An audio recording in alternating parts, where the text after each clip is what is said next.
PGRS కార్యక్రమంలో అందిన అర్జీలను ప్రత్యేక దృష్టితో పరిష్కరించాలని జిల్లా జాయింట్ కలెక్టర్ అపూర్వ భరత్ అధికారులను ఆదేశించారు. జిల్లా స్థాయి పీజీఆర్ఎస్ కార్యక్రమం రెవెన్యూ క్లినిక్ కార్యక్రమాలు సోమవారం కాకినాడ కలెక్టరేట్ వివేకానంద హాల్లో జరిగాయి. కార్యక్రమంలో joint collector Apoorva Bharat, ZP CEO Lakshmanarao, CPO P Trinath, DRDA PD G Srinivas, DLDO Vasudevarao తదితర అధికారులతో కలిసి హాజరై జిల్లాలోని వివిధ ప్రాంతాల నుంచి వచ్చిన ప్రజల నుంచి అర్జీలు, వినతులు స్వీకరించారు.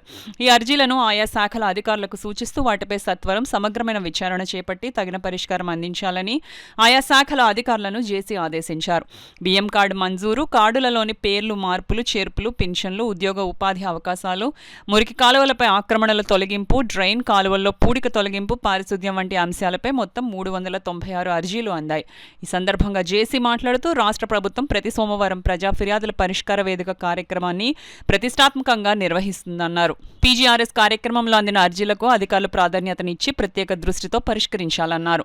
రీఓపెన్ చేసిన అర్జీలను క్షుణ్ణంగా పరిశీలించి అర్జీదారులకు సంతృప్తికరమైన సమాధానాలు ఇవ్వాలని ఆదేశించారు. శాఖల వారీగా పరిష్కరించిన అర్జీల వివరాలు ఎప్పటికప్పుడు ఆన్లైన్లో నమోదు చేసి సూచించారు.